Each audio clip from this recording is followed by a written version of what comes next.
Gabón, buenas noches. La actualidad manda en este programa y la actualidad hoy por hoy tiene un nombre: ébola. Ya sé que hay un exceso de información y hasta cierto sensacionalismo en todas las informaciones que estamos recibiendo de los medios de comunicación, así que nuestra intención, nuestra aportación es responder una serie de preguntas básicas sobre la situación virus contagio del ébola, por ejemplo. Vaya por delante unos datos. Aparte de Teresa Romero, hoy mismo se ha detectado un posible caso de ébola en el aeropuerto de Barajas de un nigeriano procedente de un vuelo de París, y además otra de las personas que estaba en su domicilio por contacto con Teresa Romero, la enfermera que está en el Hospital Carlos III, pues también tiene fiebre alta y va a ser trasladada al mismo Hospital Carlos III. Hasta aquí los datos. Ahora, como siempre, presentamos a nuestros invitados y comenzamos este espacio de tertulia y debate. Saludamos en primer lugar a Juan Luis Uriales, presidente de OSALDE, que es la Asociación por el Derecho a la Salud, además de especialista en medicina preventiva y salud pública. Gabón, muy buenas noches. Gabón. Muchas gracias por venir. Gabón, Yolanda. Al otro lado de la mesa se encuentra Jorge Barrón, ex jefe de servicio de microbiología del Hospital de Cruces. Gabón, muy buenas noches, gracias. Hola, buenas noches. Y a mi lado se encuentra Teresa Aguilarte, que es la delegada en Euskadi de Médicos Sin Fronteras. Buenas noches. Buenas noches, Gabón, gracias por estar. Una primera pregunta y a partir de ahí, pues nuestros invitados también seguro que irán formulando la siguiente. ¿Qué es esto de la enfermedad del virus del ébola? ¿Quién quiere romper el hielo? Ya sé que la primera intervención siempre es la peor, así que se la dejamos a José Luis Uría. Juan Luis Uría. Juan Luis, con cariño, ¿eh? El virus de ébola es una enfermedad viral del grupo de los filovirus. Es una enfermedad que apareció en 1976 en la República del Congo y en Sudán, al lado del río Ébola, por eso tiene su nombre. Y es una enfermedad que ha ido infectando a un montón de gente, sobre todo de las áreas rurales y alejadas de las metrópolis en África, hace ya más de 35 años. Estoy hablando de 1976. Eso quiere decir que desde OSALDE no tenemos más que manifestar primero nuestra sorpresa de que hasta el día de hoy no se hayan desarrollado los tratamientos adecuados, en este caso vacunas, para abordar la enfermedad. Algo que ya sabemos por qué. Parecería que el mercado manda de nuevo y que el acelerón que los laboratorios farmacéuticos están dando en este momento en la investigación para la vacuna, pues tiene que ver con la aparición de un mercado adecuado. Efectivamente, desde 1976, esta enfermedad vírica es una enfermedad muy letal en África, que es el problema central para nosotros. Tiene una letalidad que oscila entre el 20% y el 90%. Letalidad quiere decir que la gente que tiene la enfermedad se muere. Sin embargo, las tasas... No, se muere en un 20 o 50%. En un 20 o un 50%. No, en un 20 o 90%. ¿O 90? O 90%. En este momento, a fecha de hoy, con datos de la OMS, lo que conocemos de la enfermedad es que hay 4.500 defunciones y aproximadamente 9.000 casos diagnosticados. Esto quiere decir que el crecimiento es exponencial y que posiblemente en diciembre, si no se aplican medidas urgentes en África, pues obviamente la propuesta de la OMS para reflexionar todos de la gravedad del caso es que habrá más de 10.000 casos en diciembre. Esto es un asunto grave, insisto, en África, y por lo tanto los contaminados vía África, bien vía viaje, bien vía conexión con personas infectadas, pues no deja de motivar una reflexión sobre lo que Europa está haciendo en África. Reflexión que llega porque los casos han llegado a Europa y los casos han llegado a Estados Unidos. Jorge, ¿hay motivos para preocuparnos? Bueno, vamos a ver, por supuesto que vivimos en un mundo global, es lo primero que hay que decir.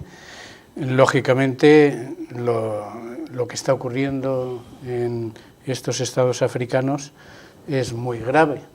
Además, es que la marcha que lleva es muy mala. O sea, la respuesta, la ayuda internacional no está llegando. Las estimaciones que ha hecho la ONU, o sea, la Organización Mundial de la Salud, sobre todo, de necesidades en dinero, digamos, se habla de 1.500 millones de dólares, por lo menos, para intentar contener esta epidemia, porque al ritmo que lleva, pues ya se están hablando de estas cifras de 10.000 nuevos casos a la semana a partir de enero aproximadamente. Entonces, por supuesto que eso es grave. Ahora, otro motivo de preocupación es el riesgo de que esta epidemia se extienda a nuestro mundo, digamos, al mundo occidental, al norte, como lo queramos llamar, y esta es la alarma que ahora todo el mundo tiene, ¿no? Porque estos 4 o 5 casos que hay en nuestro mundo supone una alarma de esto puede ocurrir. Bien, yo creo que aquí contamos para responder a esa pregunta que preocupa a la gente, motivo de en respuesta al miedo, pues es, como siempre, la respuesta al miedo es el conocimiento, es la información, es el hacer pronósticos o manejar hipótesis realmente basadas en datos objetivos. ¿Qué datos tenemos ahora? Tenemos lo que se conoce del ébola. Se podía conocer mucho más de este agente y de todos los que asolan estos países desatendidos, pero se conoce poco, porque mientras no se afecte lo que siempre decimos, ¿no? Que es la pura realidad. Desde el Marburg, que entonces investigó algo, pues sí, siempre hay investigaciones, pero son muy insuficientes, lógicamente. Sabemos poco. Lo que sabemos, lo sabemos por África, lo que está ocurriendo en África, pero no estamos en África. En África no solo hay este virus, hay muchos más, no solo hay esta causa de muerte, hay muchas más. O sea, los niños se mueren, antes de los 5 años, pues mueren 2,5 millones de niños, por decir unas cifras de estas que se manejan, con enfermedades que son prevenibles, unas vacunas. O sea, esto es una cosa más, pero no cabe duda que es una alarma impresionante. Pero aquí, ¿qué pasa? Es otro mundo, son otras condiciones, tenemos medios. Afortunadamente este virus es malo en cuanto a que la mortalidad es alta, que no va a ser la misma que la africana, por supuesto. Eso es una mortalidad muy alta en África. En África, pero en estos países del norte, aquí... Es distinto, porque vamos a ver, tratamiento, dice, no hay tratamiento, uno de los mitos. Sí, hay tratamiento, lo que no hay es un tratamiento específico de 100% de eficacia, pero simplemente atender a los enfermos en el lugar adecuado, darle el soporte hídrico y lo que necesita, ¿no? Los cuidados intensivos, claro, esto solo lo hay en unos países donde se dispone esto, y eso salva muchas vidas, lógicamente, sin un antiviral, sin una vacuna. Entonces la mortalidad va a ser mucho menor. La mortalidad del Marburg en Alemania fue del 25% y en África del 90%. O sea, esto está clarísimo. Se refiere al virus del Marburg, que es otro virus que es otro distinto. virus parecido, muy parecido al ébola, es una fiebre hemorrágica por los filovirus igual, ¿no? Entonces, pero como no ha llegado aquí, la desconocemos. Claro, entonces, entonces, en cuanto a esa alarma, primero hay que decir que es mortal, pero menos mortal, que puede producir brotes epidémicos, pero mucho más difícil que en África, porque es por contacto. Si fuera por el aire sería catastrófico, sería como la gripe, pero muriéndose, ¿no? Más. Pero afortunadamente, hoy por hoy, hablan de mutaciones, estas son otras hipótesis alarmantes y tal. Hoy por hoy es muy posible que en estos países se pueda contener. Pero la alarma no es el miedo que nos pueda causar a nosotros. Desde luego los trabajadores sanitarios van a ser quienes más expuestos están. Y esta persona, Teresa, por ejemplo, pues se ha expuesto sabiendo lo que se exponía y además ha dicho que se volverá a exponer. O sea, que ella es una persona vocacional, como hay mucha gente, como hay la gente que está en África, pues Médicos Sin Fronteras, pues todas las ONGs, lo mismo civiles que religiosas. Pues ahora en una primera intervención y luego eso, un poquito tertulia. Como decía, la primera intervención para Médicos Sin Fronteras. Son los cooperantes, son la gente de las ONGs las que están allí viendo el problema. ¿Qué nos puedes explicar? ¿Qué no se ha dicho todavía aquí en la mesa? Bueno, porque lo que se ha dicho ya se han dado datos interesantes y un enfoque con el que yo y la experiencia que estamos teniendo en Médicos Sin Fronteras coincidimos bastante. Efectivamente, es una epidemia que a día de hoy lo que está ocurriendo en África Occidental no tiene precedentes en la historia que se conoce desde el año 76, cuando se descubrió el primer brote.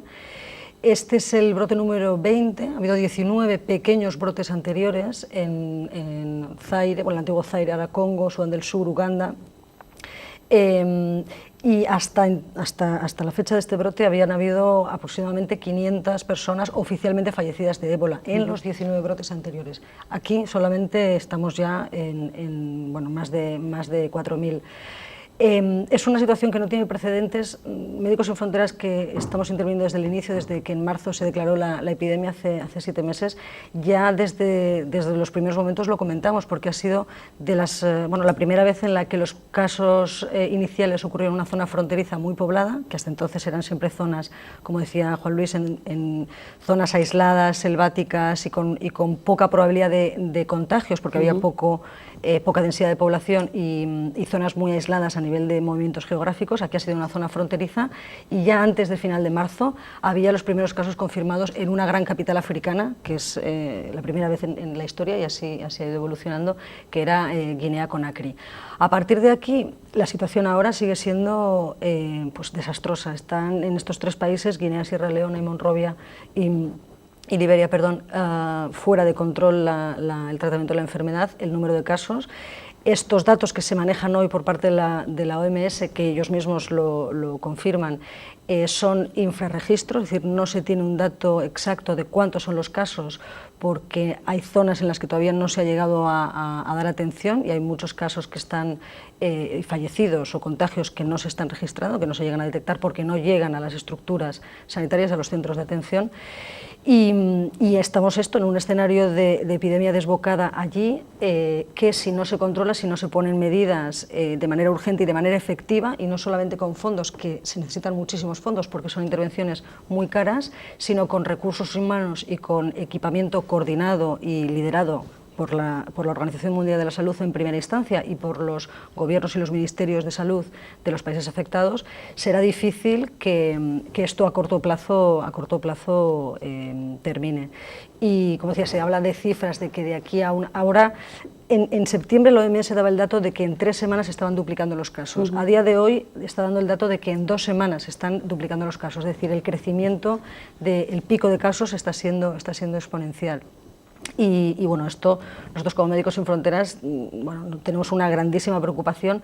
Estamos haciendo este llamamiento continuo, ¿no?, a una reacción y a una voluntad política internacional para realmente llevar medidas y llevar solución. Y un último dato, habéis mencionado Marburg. Hace 2 días se ha confirmado un caso de Marburg en Uganda.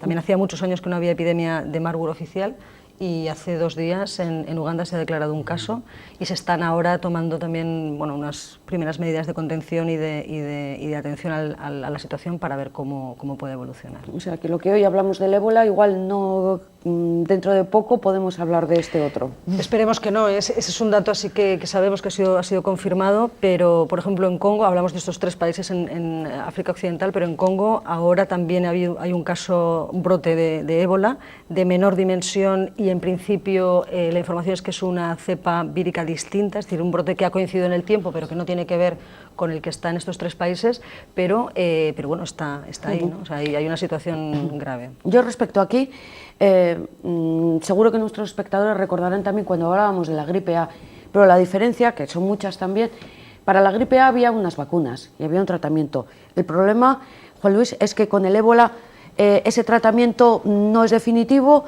los laboratorios van lentos, no tienen fondos, se habla del ZMapp como la medida más eficaz para tratar el ébola. Desde luego, qué listos son. Cuando salgan los laboratorios hagan la vacuna, se va a vender como rosquillas. Sí, eso fijo. Dicen que para el año que viene. Bueno, hay un par de asuntos que conviene tener en cuenta. Lo que no podemos tratar a todas las poblaciones igual.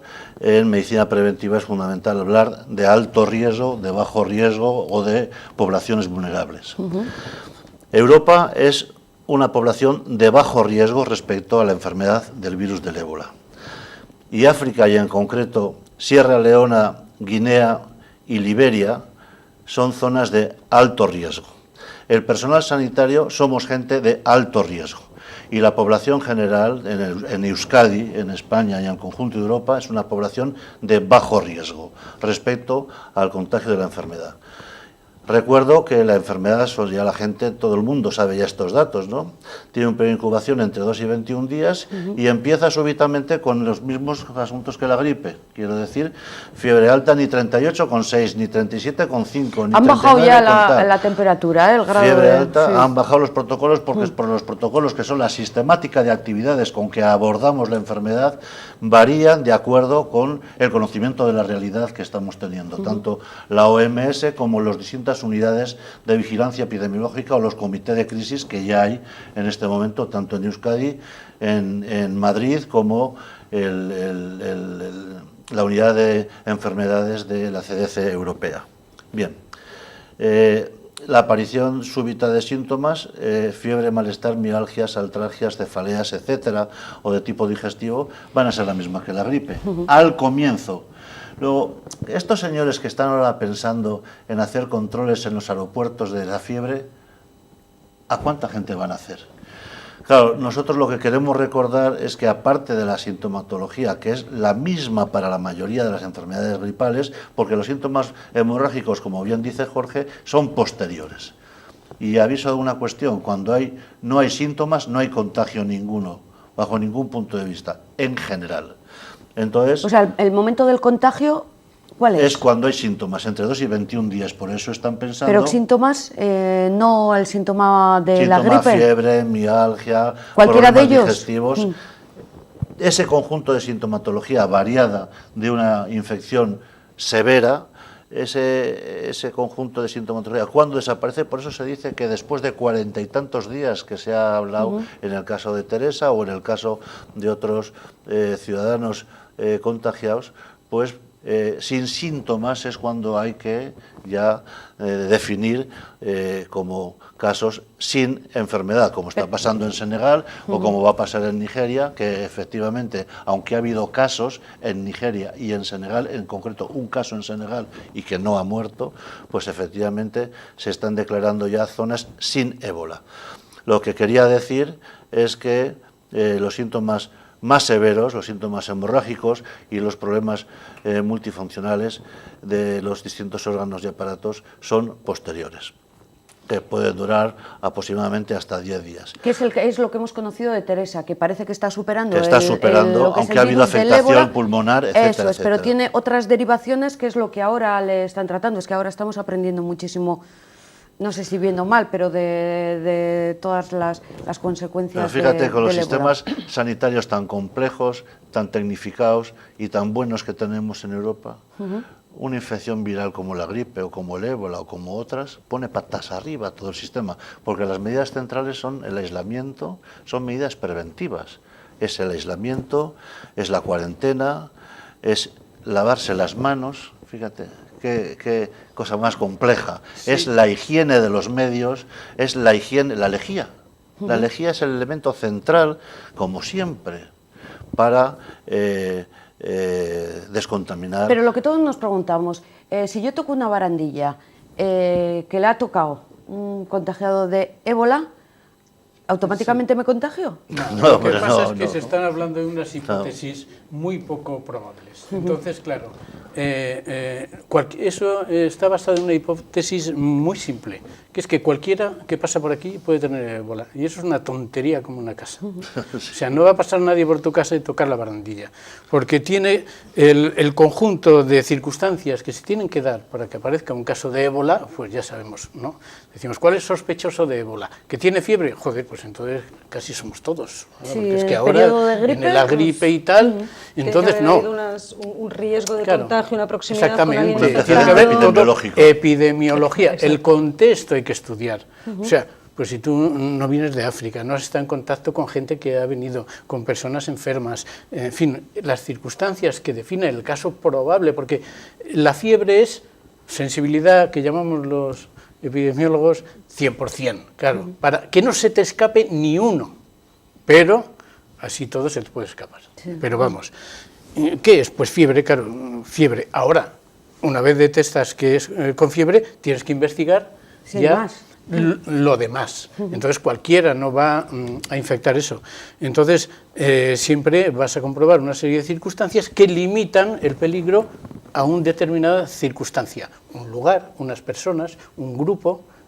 Pues una persona que viene de aquí, cómo ha venido, con quién, qué ha convivido con esta persona, quién son esas personas. Enseguida los epidemiólogos hacen la investigación epidemiológica del campo y contienen el brote. O sea que eso es miedo. Esa pregunta que has hecho es la pregunta del miedo.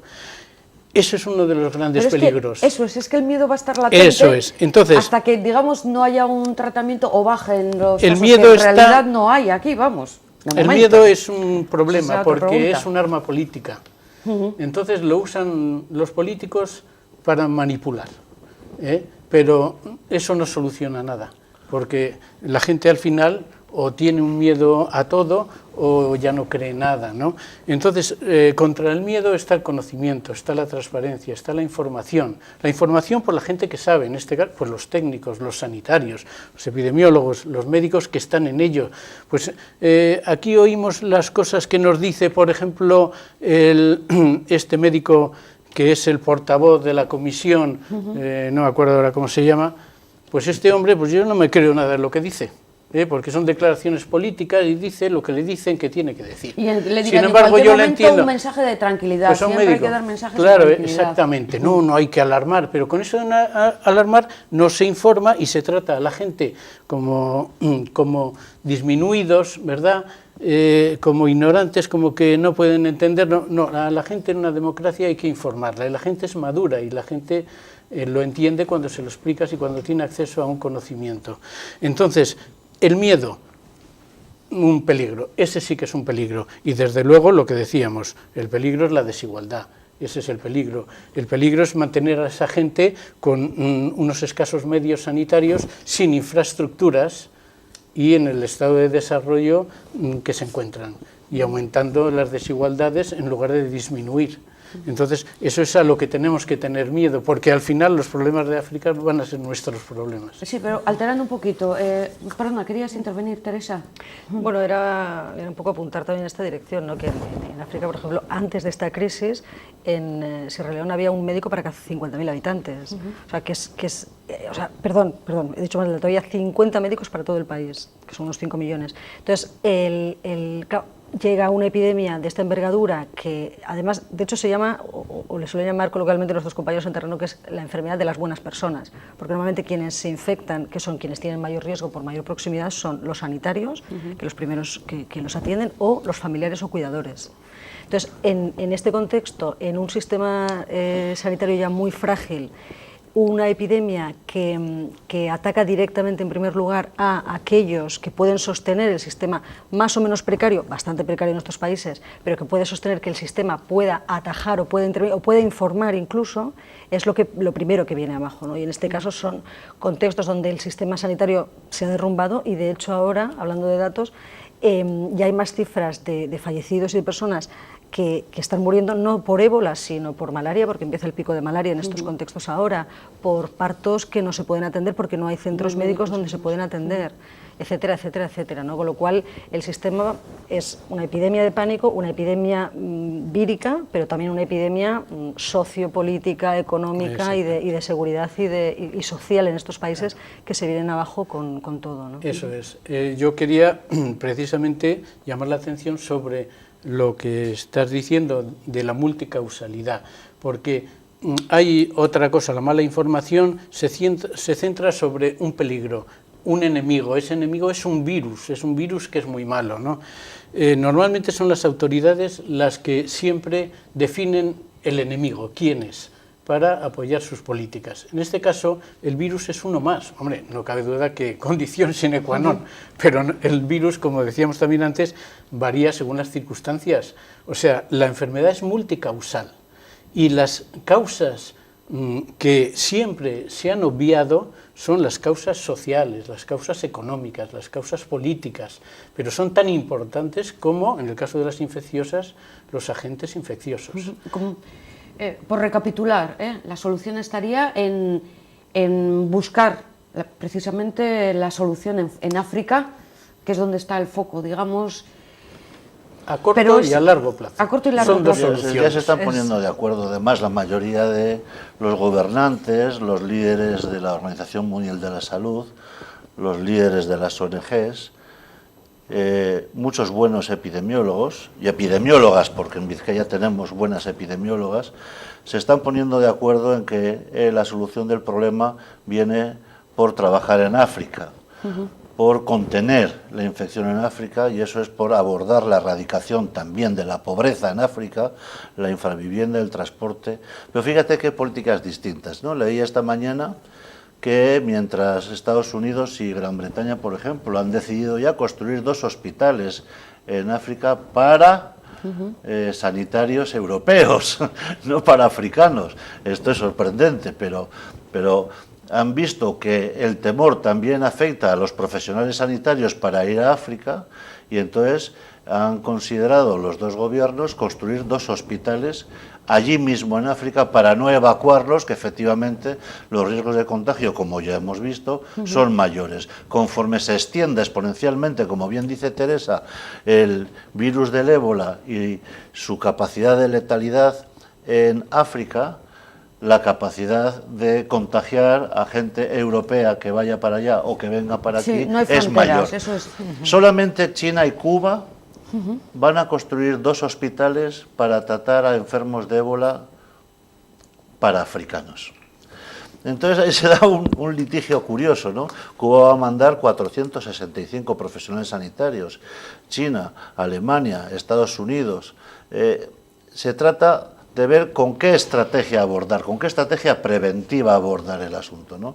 Si tú consideras que son las capacidades instaladas en África, la infravivienda, el transporte, la pobreza y sobre todo la fragilidad de los sistemas médicos, de los sistemas de salud, lo que hay que mejorar, pues obviamente vas allí y construyes hospitales o centros de salud o llevas médicos o profesionales sanitarios que intenten abordar el problema, aislarlo, etcétera, etcétera.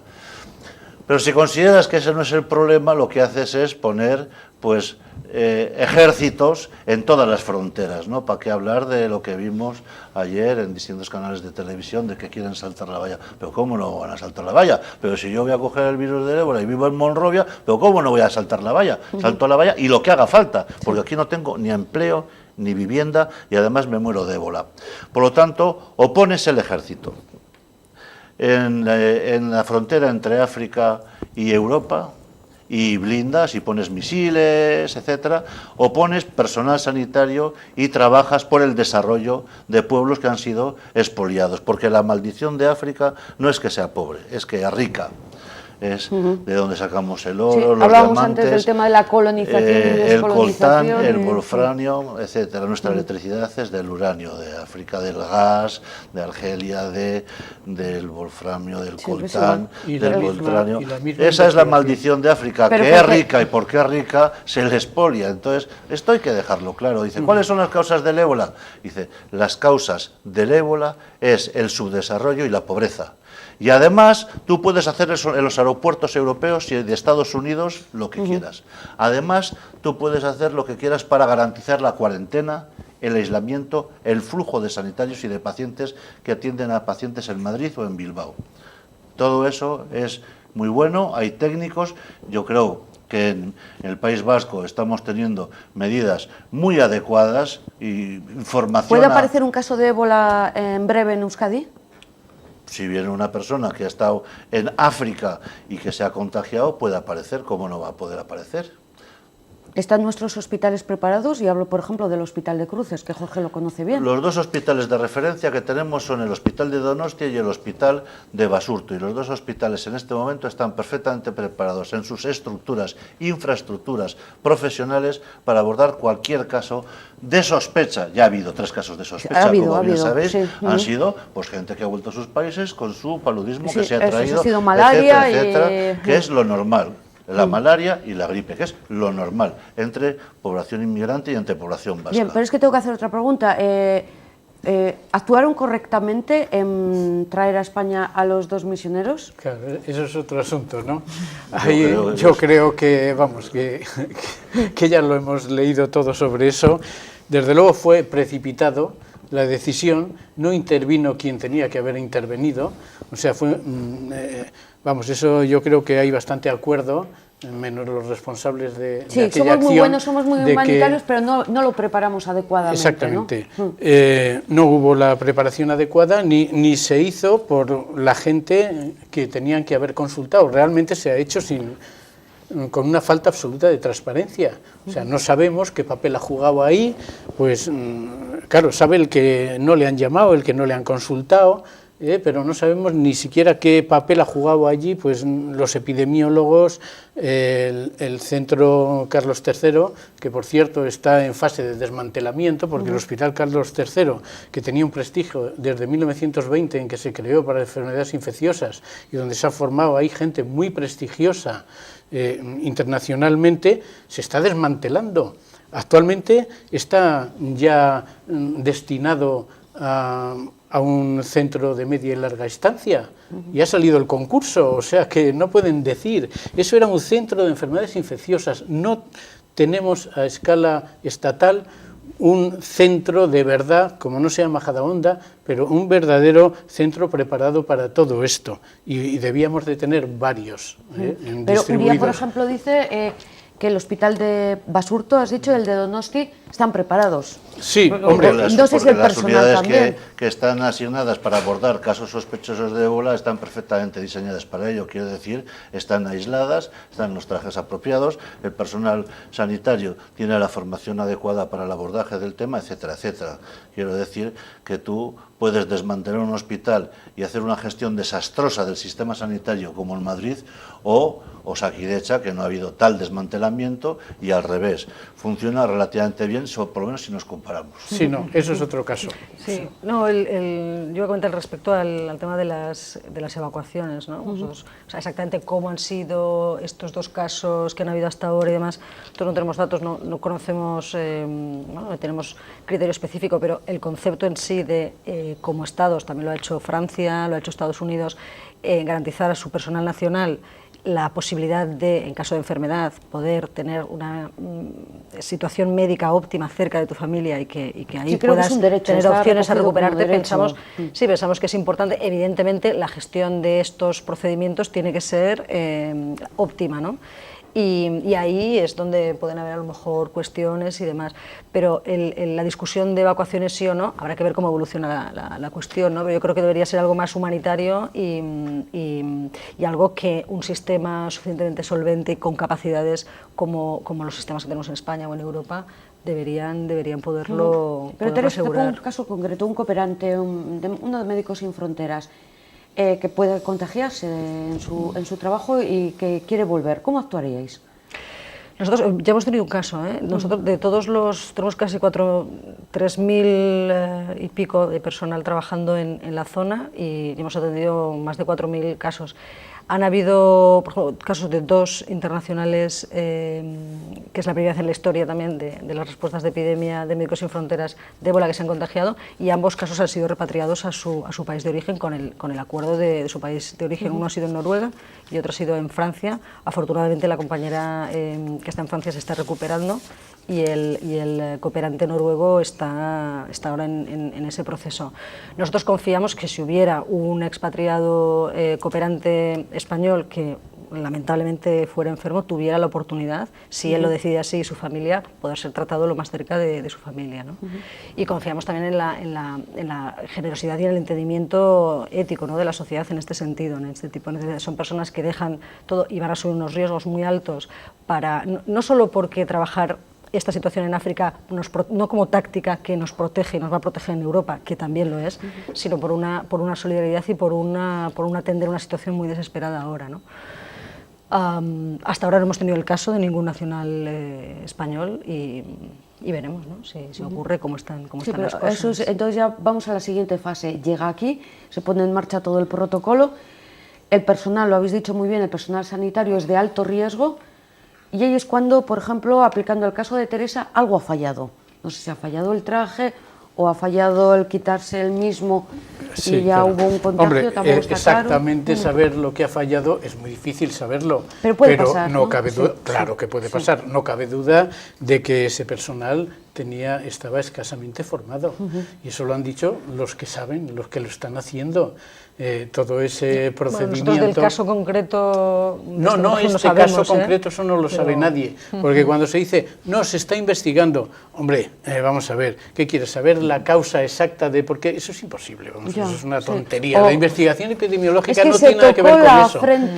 Hombre, sí, pues claro, no, pero bueno, eso es terrible, vamos, esas declaraciones ya han sido muy criticadas recientemente por el mismo Colegio de Médicos de Vizcaya, de que eso va contra toda deontología, no solo ya la deontología médica o sanitaria, sino, vamos, una ética universal, o sea, culpar a la víctima, buscarle a ver, bueno, eso es impresentable. Pero bueno, el hecho de querer saber lo que ha pasado, cuando se sabe que se han hecho las cosas mal, pues sí, ha podido ocurrir algo, no, 1000 cosas han podido ocurrir porque se han hecho muy mal, precipitadamente, y la gente efectivamente se ha quejado, médicos y enfermeras, de que estaban mal formados, y tenían toda la razón, porque la gente que tiene experiencia, como este Echevarría, que está en Sierra Leona y que ha hecho unas declaraciones y que ha dicho, oiga, es que ustedes lo están haciendo mal, es que esto hay que hacerlo con todo rigor, y esto no se aprende en un cursillo de 1 hora diciendo, o un protocolo, el protocolo puede estar perfecto y un poco más perfecto y un poquito más perfecto, pero está perfecto, pero el protocolo no actúa.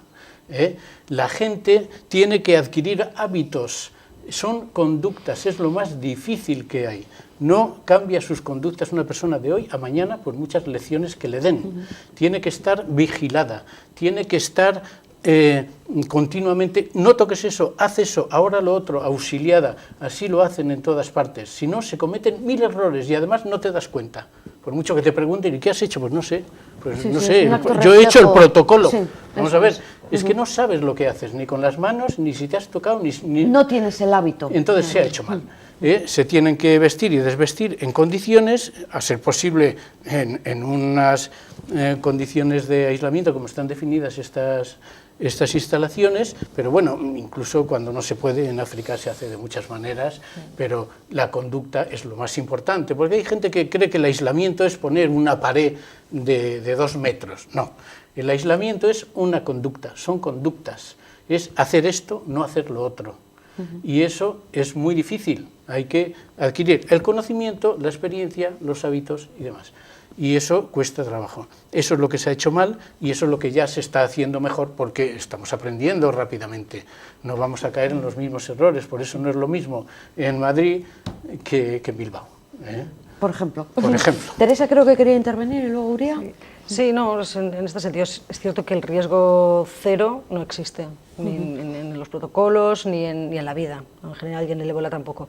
Pero efectivamente los protocolos y el entrenamiento ayudan y te dan más garantías para que puedas, sobre todo, funcionar bueno, pues con un nivel ya de presión y de estrés que genera el tener que estar vestido como pues, ¿no? un astronauta, sudar porque hace calor, tener que estar un tiempo limitado porque tienes un cronómetro del tiempo que puede estar dentro de un centro de aislamiento, ¿no? para atender a las personas, con además el plus psicológico, o sea, el estrés extra que te da el estar en una situación muy novedosa, en el caso de los sanitarios que lo atienden por primera vez, o estar además atendiendo a pacientes en situación médica y que sabes, y esto algunos compañeros nuestros lo comentan, ¿no? Que están en los centros de aislamiento, y dices, es muy duro cuando entras tú a los centros de aislamiento y sabes que de los 10 pacientes que has visto hoy, o de los 100 pacientes, de los 150 pacientes que tienes ingresados, se van a morir un porcentaje muy alto. Entonces, el esfuerzo también anímico, afectivo y de proximidad de los sanitarios es especialmente difícil en una epidemia como esta, con lo cual son ingredientes adicionales para que un hábito técnico esté pues, muy reforzado, muy asimilado y por tanto este riesgo cero sea, si no cero, pues lo más próximo a ello, ¿no? Juan Luis Uría. Sí, que yo creo que en el País Vasco los dirigentes de Osakidetza pues se lo están tomando con cierto rigor. Yo creo que hay que decirlo públicamente. El otro día mismo en mi trabajo nos informó la unidad de vigilancia epidemiológica de las cuestiones fundamentales de qué hacer ante un caso sospechoso y las cuestiones fundamentales de la enfermedad en el marco europeo y en el marco de África, ¿no? ¿Pero no es teoría? No, teoría no, es la evidencia que hay de la experiencia acumulada, que como bien ha dicho Teresa, la experiencia acumulada es fundamentalmente en África, porque aquí no ha habido casos. Entonces son 4 las medidas a tomar ante un caso sospechoso, ¿no? 1, la comunicación urgente a las personas implicadas en el manejo del paciente, no al 100% de la plantilla, sino a todas las personas implicadas en el manejo del paciente, ambulancias, laboratorio, hospital que va a recibir al paciente, etc. Transporte del paciente, aislamiento estricto del paciente, habitación individual, registro de personas que acceden, instrumental, vajilla, manejo de residuos, etc. Medidas de control de la infección, utilización de los equipos de protección individual de todas las personas en contacto con el paciente y luego utilizar un laboratorio para análisis de las muestras de nivel de bioseguridad. 3. El contacto cercano dentro de 1 metro, no a 100 kilómetros, sino dentro de 1 metro, es lo que tiene riesgo con personas contagiadas. No fuera de 1 metro en caso confirmado, quiero decir. El contacto directo con ropas, etcétera, con ropas de cama, con fluidos, etcétera, puede contagiar. Las heridas percutáneas, las heridas en la piel puede contagiar, etcétera, etcétera. Hay un conjunto de medidas perfectamente estructuradas, perfectamente informadas, y ya está habiendo equipos de gente de Osakidetza que está yendo a todos los centros, ya se está yendo a informar y a ponerse a disposición de los profesionales sanitarios para cualquier tipo de pregunta. Porque, como bien dice Jorge, ante el miedo o la inseguridad es la información y, sobre todo, la transmisión ya hay un capítulo ahí de prevención. Ya hay un equipo de Osakidetza que es colocación que de está trajes en todos los centros, y porque aquí el grupo de riesgo son los profesionales sanitarios. De no haber contagio con algún ciudadano o ciudadana que llega del país contagiado. Por lo tanto, yo creo que aún planteando, insisto en el caso de que estamos en una zona de muy bajo riesgo y planteando que el problema central de esta discusión, que no ha salido muy bien en los medios, es África, el subdesarrollo, la pobreza y la fragilidad de su sistema sanitario y la importancia de trabajar ahí en procesos de desarrollo y en procesos de fortalecimiento de sus capacidades en salud pública, que es el problema central. Aún así, sin duda, nuestras autoridades, nuestros líderes, tienen que hacer este tipo de información, que ya se está haciendo, con bastante más orden de lo que ha pasado en Madrid, y efectivamente, los procesos de privatización de Madrid, como bien decía Jorge, y de modificación de la estructura sanitaria, están detrás de este pequeño desastre que ha habido, ¿no? Llamémoslo recortes. Llamémoslo como tú quieras, recortes, privatización, desorden en la sanidad, porque tú hablas con los médicos de Madrid, no ya con el Colegio de Médicos o con los sindicatos o con la Federación, nuestra asociación, la Federación de Asociaciones para Defender la Sanidad Pública, sino es una sensación de desorden muy importante. Esa sensación de desorden han hecho que un caso sospechoso y diagnosticado, como el caso de Teresa, pues vaya a un hospital absolutamente modificado en sus funciones y todos los análisis de sus muestras iban a La Paz, si no me equivoco. Quiero decir que efectivamente... Sí, ha habido fallos un poco en todo. Nosotros no tenemos este desorden en este momento. Y tanto el consejero como los distintos dirigentes de Osakidetza y las unidades de vigilancia epidemiológica, que es la inteligencia de nuestro sistema, están actuando, en mi opinión, correctamente. Quiero decir, informando de las cuestiones adecuadas a los grupos de población y a los grupos de plantilla de Osakidetza adecuada, que va a poder manejar a los pacientes. ¿Veis al colectivo este de alto riesgo preocupado? Jorge, Teresa, Juan Luis. Bueno, yo creo que el personal sanitario asume los riesgos. O sea, yo creo que no... Sí que hay gente que se mete a estas profesiones, puede haber gente que con otros intereses, ¿no? Pero creo que sigue siendo prevalente un interés humanista, y la gente que atiende a los pacientes asume los riesgos, lo cual no quiere decir que no lo haga en condiciones de... con la condición de poner a su alcance todas las medidas de seguridad. o sea, de actuar con profesionalidad, con conocimiento, con una buena formación, experiencia y demás. Entonces, claro, tampoco son héroes, ¿no?, sino que asumen el riesgo que tienen que asumir, que es bajo, y esto se ve con la estadística. ¿Cuántos sanitarios sí se infectan? Y hay casos en los sanitarios. Afortunadamente los porcentajes son bajos y además son en unas condiciones muy malas, que son las que conocemos de África. Hay quien tiene equipos mejores, peores, y hay quien no tiene nada.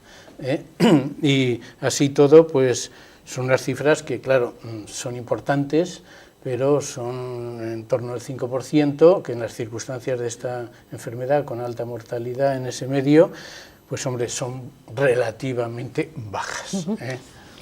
Partimos de que la solución del problema está en África, y también la solución está en buscar una vacuna y en buscar un tratamiento. Lo hemos tocado un poquito ahí por encima. Hablabais del año que viene, para que los laboratorios tengan, no sé si suficiente, o no hay desarrollo, no hay interés por ahí tampoco. Hasta ahora no lo ha habido, por lo que se sabe, lo ha explicado Juan Luis muy bien al principio, ¿no? Era un virus que afecta a una población por ahí alejada, oscura y en la selva, y eso no tiene ningún tipo de rentabilidad para el mercado farmacéutico, ¿no? Ahora este escenario ha cambiado. Curiosamente, el otro día, no solo farmacéuticas, el otro día leí una nota que una de las empresas que fabrican los trajes de protección, no sé si es una americana, porque hay como 2 o 3 a nivel de proveedores internacionales, se había duplicado en bolsa su valor. Sí.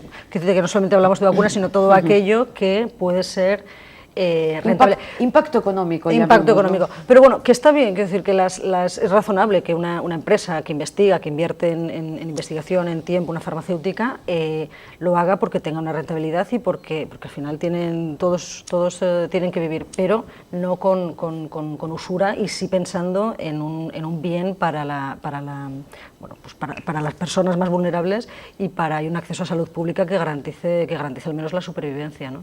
Se habla de que ahora la OMS ha acelerado los trámites y los permisos para comenzar en breve tratamientos ya con seres humanos, con algunas pruebas, y desde luego desde Médicos Sin Fronteras lo que esperamos es que estos trámites que se hagan dentro de todo el rigor, y todo el rigor tanto científico como ético que se requiere, y que cuanto antes pueda haber una vacuna disponible, y sobre todo que se produzca en la cantidad suficiente y en los costes suficientes para que estas vacunas lleguen a los miles de personas que están muriendo, ya no, pero infectados y potencialmente infectados, que va a haber y continúan habiendo, por supuesto en Europa y en Estados Unidos, y allí donde haya un paciente de ébola, ¿no? Pero no recordar que la cantidad que se produzca o que se sea capaz de producir, y los precios accesibles tienen que estar garantizados para que realmente los pacientes que lo necesitan lo puedan recibir, y lo puedan recibir cuanto antes y con buena calidad. Sí, lo que pasa es que no podemos ser optimistas, porque lo que está ocurriendo con el resto de enfermedades que tienen fármacos, que tienen vacunas a veces que valen menos de €1, y todavía hay millones de niños sin vacunar. O sea, no vamos a esperar desde luego que ocurra un milagro. O sea, como no cambie la dirección de la ayuda humanitaria, por llamarle con un eufemismo, ¿no?, porque tampoco es una ayuda humanitaria, porque solamente se ayuda cuando se percibe un peligro o seguridad para las Fuerzas Armadas, para los ejércitos. Entonces ya sabemos las prisas que tienen las vacunas y los fármacos. Son para los que se lo pueden pagar. Hoy por hoy, y hasta hoy ha sido así. Como esto no cambie, de nada va a solucionar. Lo único que va a solucionar es el desarrollo y el devolver a África lo que se le está quitando. O sea, es lo único. ¿Y no pueden los gobiernos obligar a que las farmacéuticas o los laboratorios no marquen los tiempos buscando una rentabilidad económica a la vacuna o al tratamiento? Ya les gustaría a muchos gobiernos tener el poder que tienen algunas multinacionales farmacéuticas. No quiero que me oiga nuestro Lehendakari o el presidente de Rajoy, ¿no? Pero efectivamente las multinacionales farmacéuticas se mueven de acuerdo con criterios de mercado fundamentalmente, y no ya, aunque Médicos Sin Fronteras y el conjunto de las ONGs hayamos estado haciendo lobby para que las enfermedades olvidadas, para que, fíjate, solamente estaba viendo aquí que las muertes que ha habido entre 1976 y el 2012 en África por ébola han sido 2.337. Y aquí no se ha movido un peine.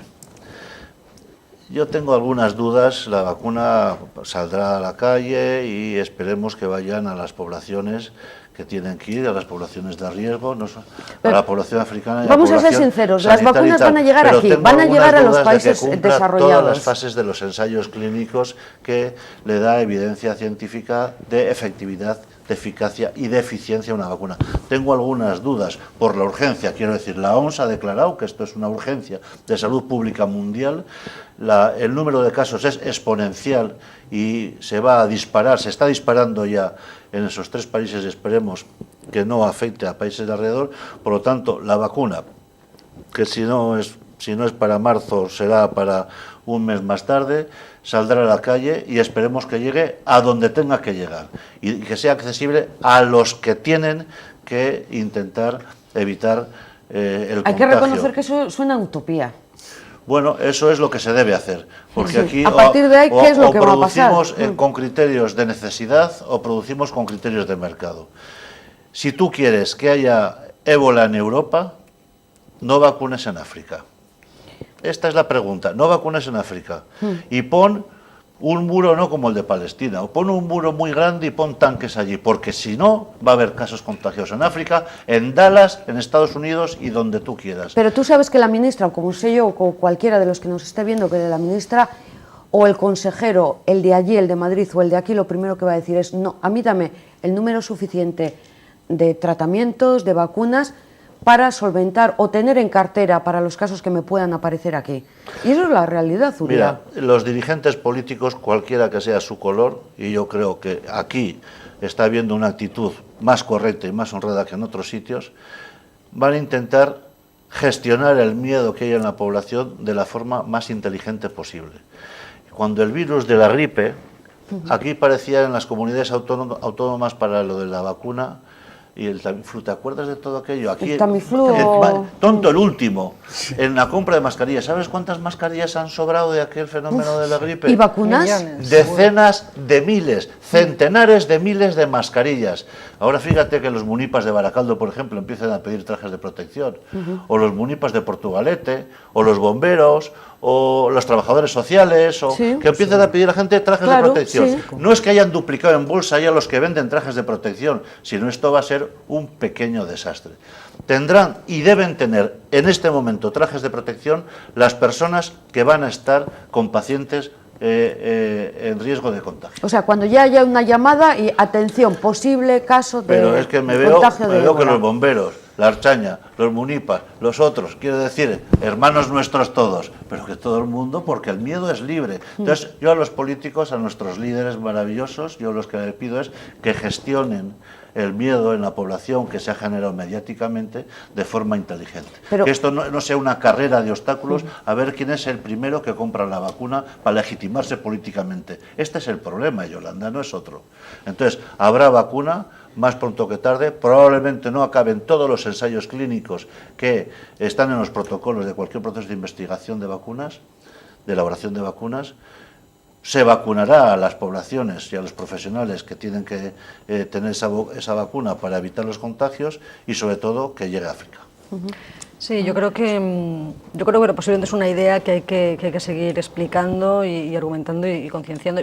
Pero yo creo que hoy en día, como dices tú, ¿no? Si los políticos son suficientemente inteligentes para gestionar y para manejar esa otra epidemia de pánico, ¿no? que acompaña a la epidemia del ébola, es esta conciencia y el conocimiento que hay ya en general, yo creo, en la población de que efectivamente el foco está en África, y aunque no sea, insisto, ¿no? por solidaridad o por principios, que ojalá lo fuera por eso, pero que no fuera por eso, aunque sea por táctica y por egoísmo, que se intervenga ahí. Y yo creo que la población y la sociedad tiene que preguntar a sus gobiernos a nivel local, autonómico, nacional e internacional, ¿qué estáis haciendo para poner un freno aquí y ahora a lo que está ocurriendo en África? La situación, como hemos dicho, está totalmente fuera de control. Los datos de pacientes y de contagio están creciendo exponencialmente y no hay que entrar en pánico, hay que saber que esos datos son así y que se puede controlar la situación y se pueden tomar medidas si hay voluntad política y si se destinan recursos, no solamente económicos, sino también humanos y una coordinación adecuada in situ en estos países.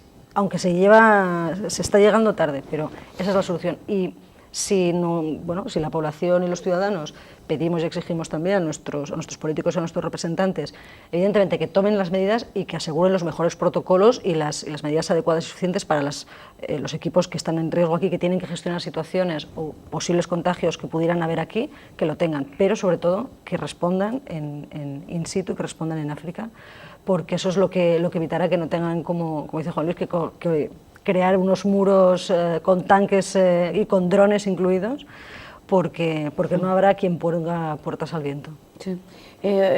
Como ex jefe de servicio en microbiología del Hospital de Cruces, estamos oyendo hablar también de cuando un enfermo se ha curado, entonces genera una serie de anticuerpos y sobre eso se puede crear un tratamiento, se está utilizando. Hombre, se está utilizando. Realmente lo que pasa es que son experiencias que en África se está utilizando mucho el plasma de enfermo convaleciente. Esto es una terapia muy antigua y que no está suficientemente valorada, pero que se está utilizando porque hoy por hoy lo que se está haciendo también mucho es probar todos los tratamientos que se pueden en un momento lograr, obtener, con lo cual la investigación, digamos que la acumulación de esa experiencia, pues está resultando poco útil, porque no se está haciendo según los protocolos de investigación como es debido, no hay grupos control, lógicamente, no se puede comparar unos tratamientos con otros, las circunstancias son muy diferentes, y de esto sí me gustaría decir una cosa,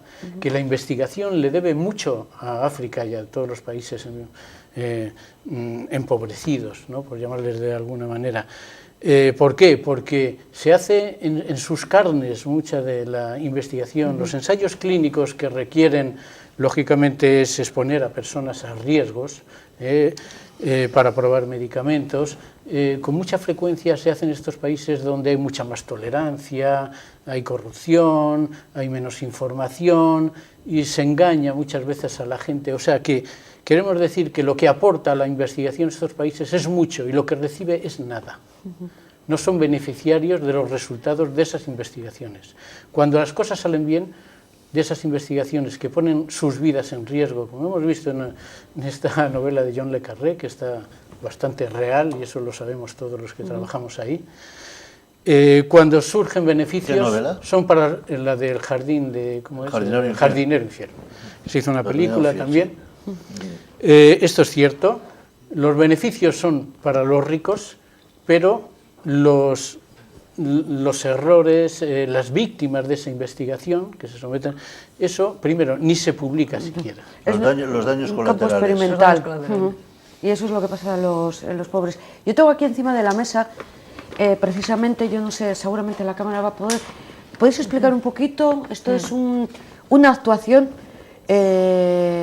contra el ébola. La actuación normal. Que es pero es la que se lleva en los países de África, es la que... ¿Esto sería aplicable aquí? Y en Filipinas. Y Sí, aquí los hospitales funcionan igual, son flujos de pacientes y flujos de material por zonas de alto, medio y bajo riesgo. Mejor, Teresa. Sí, yo voy a intentar marcar un poco en función de las indicaciones que me puedas hacer. Es digamos, el diagrama, el dibujo de cómo funciona un centro de atención de pacientes, un centro de aislamiento, que lo que tiene que garantizar fundamentalmente es aislamiento de los casos confirmados, que es donde hay a ciencia cierta riesgo de contaminación en virus. Entonces, la estructura de estos centros consiste en una zona de entrada donde entran los pacientes sospechosos o confirmados, pasan a una zona aquí donde se hace un screening y se confirma si con un screening, con un análisis de sangre y un resultado de laboratorio. En caso de que no tengan la enfermedad, estas personas salen, y en caso de que sí que estén contagiados, entran en la zona de aislamiento. De la zona de aislamiento, si sobreviven y se curan, que es un porcentaje pues no el mayoritario, pueden salir de la zona de alto riesgo, y si fallecen hay otra zona siguiente donde aquí finalmente se hacen los enterramientos y se hacen todo el desecho de los materiales que se tienen que o bien quemar o bien esterilizar para poder volver a utilizar. ¿De cuánto tiempo estamos hablando de todo este proceso? Porque entiendo que depende cuántas... en el número 3, que era un poco donde el alto riesgo, hay que tienen que estar los 21 días de desarrollo del La virus. media como decían, el desarrollo de la enfermedad va desde el día 1 al 21. Normalmente en estas 3 semanas hay un contagio, un desarrollo de síntomas y un desarrollo de la enfermedad. O se sobrevive o se muere. Con lo cual, normalmente el tiempo máximo que un paciente puede estar ingresado son unas 3 semanas. Depende también, que esto es un factor muy importante y un factor de probabilidad de supervivencia muy importante también, que es el llegar lo antes posible a los centros de atención y a los centros de tratamiento.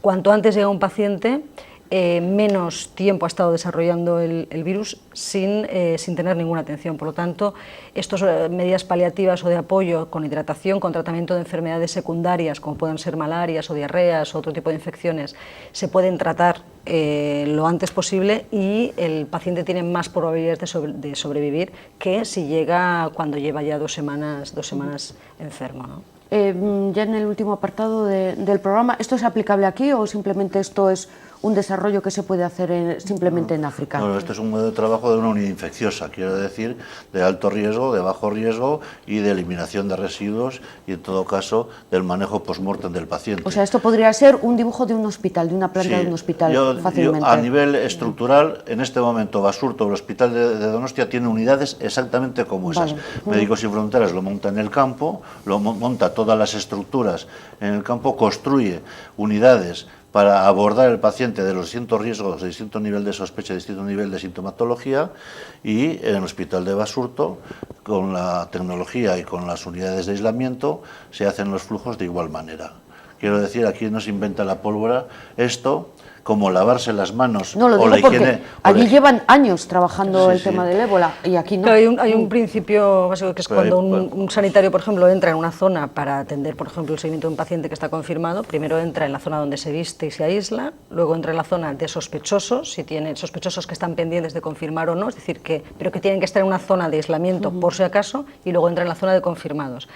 Una vez que un sanitario entra en la zona de confirmados, nunca va hacia atrás, porque en confirmados ya tienes la seguridad de que hay contagio de virus seguro, con lo cual nunca vuelves para atrás, siempre tienes que hacer el recorrido hacia adelante y tienes que salir por la zona de final del aislamiento y de limpieza y Y estas estrategias exploración de todos los materiales. que bien explica Teresa, de prevención de las enfermedades, dan a veces una patada a toda la fascinación tecnológica que muchos médicos jóvenes tienen y muchos profesionales tienen y mucha población, TAC, ecocardiograma, resonancia, no sé. Sí. Quiero decir, cuando viene la gripe, cuando viene el virus del ébola o cuando viene la tuberculosis o el paludismo, realmente hay elementos básicos que tienen que ver con la medicina preventiva, que tienen que ver con la higiene, que tienen que ver con la higiene de locales, de lavarlo con lejía, o que tienen que ver con lavarse las manos, fíjate qué tontería, que son mucho mejores, mucho más eficaces que cualquier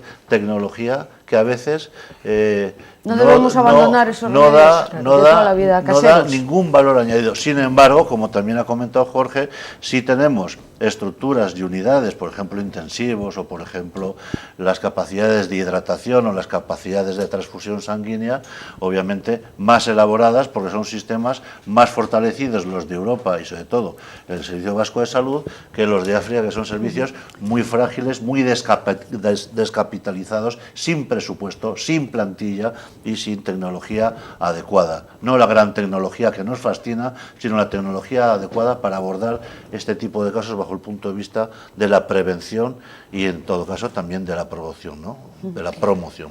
Independientemente de que Jorge quiera de alguna forma terminar, lo de Excalibur, lo del perro, esto de sacrificarlo...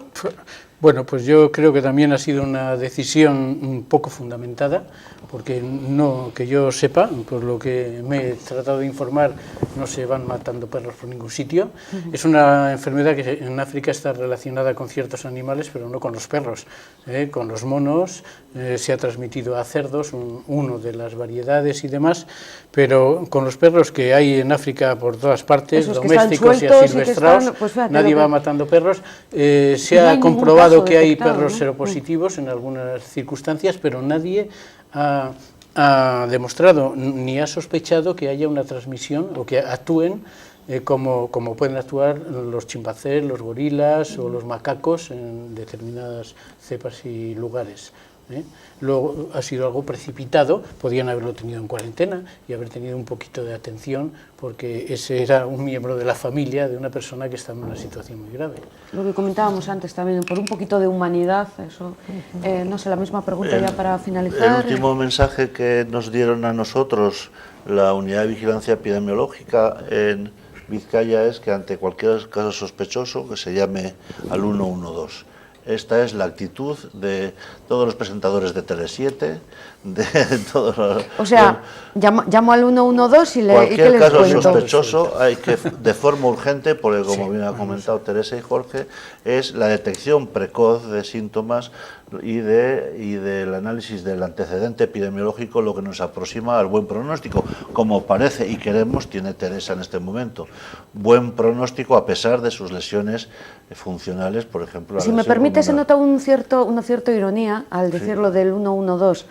No, es la propuesta de la Unidad de Vigilancia Epidemiológica de Vizcaya y del Departamento de Salud que nosotros apoyamos desde Osalde absolutamente. Cualquier caso sospechoso, 112, información a la Unidad de Vigilancia Epidemiológica de Vizcaya. ¿Caso personal o caso que Bien creo que...? Bien sea el médico de familia, bien sea la enfermera comunitaria, bien sea quien considere, quien tome contacto con el caso sospechoso, bien sea la unidad de salud laboral de la empresa, bien sea la unidad de salud laboral en el aeropuerto, información urgente a la unidad de vigilancia epidemiológica que inmediatamente pone todo el dispositivo en marcha. La ambulancia perfectamente organizada para el traslado, las unidades de aislamiento en Guipúzcoa, en Álava o en Vizcaya y el abordaje del tratamiento sintomático inmediato y la exploración y el intentar confirmar en diagnóstico de laboratorio el caso, que hasta ahora no ha habido ninguna confirmación en nuestro medio. Bien, esto como conclusión, ¿alguna otra, Jorge, Teresa? Pues hombre, yo simplemente decir que el riesgo, que es lo que le preocupa a todo el mundo, no solo al público general, sino incluso a muchos médicos, a muchos sanitarios, a muchas enfermeras, les está preocupando mucho, que sepan que el riesgo es condicional, o sea que hay que decir, puede ocurrir lo que temes si no tomas en cuenta pues las medidas que hay que tomar y las consideraciones que se están haciendo en todas partes, o sea, es condicional. Eso quiere decir que la gente actúe con conocimiento y no por el miedo. Realmente hay mucha labor de información, de discusión, de hablar con los médicos, con las enfermeras, con los sistemas de salud y con el público en general, y cada vez tendrán más capacidad y más autonomía para protegerse en lugar de ejercer ese miedo de una forma indiscriminada, ¿no? Terminamos entonces con Teresa. Bueno, una idea que hemos comentado ya varias veces, ¿no? El pánico, el miedo con información, con datos y con sentido común y con confianza también. Y el foco de la situación, el foco de la solución tiene que pasar por África, por voluntad política de dotar recursos y dotar de logística, personal y coordinación adecuada para ayudar a estos países que están pasando realmente una situación dramática y que tal vez, si no hay realmente un cambio de actuación ya urgente, de aquí a 2 meses, podemos volver a tener esta misma conversación, esta misma tertulia en otros términos todavía más graves. Bueno, el riesgo cero no existe, yo tampoco estoy capacitada para añadir nada más, simplemente quizás ya a título personal, sí me parece correcto que a los misioneros se trajeran, porque considero que es su derecho el que vuelvan a sus países o a ser tratados o morir con la familia. Me parece indignante la decisión que tomaron de matar al perro de la familia. Yo creo que en ningún país hubieran tomado una decisión como esta. O sea, me parece una gran equivocación. Espero que sean las últimas, ¿eh? Gracias por haber estado con nosotros. Gracias a ustedes que nos siguen desde sus hogares, que me han permitido estas 2 licencias finales. Pues, ¿por qué no? Espero la próxima semana. Gabón, buenas noches.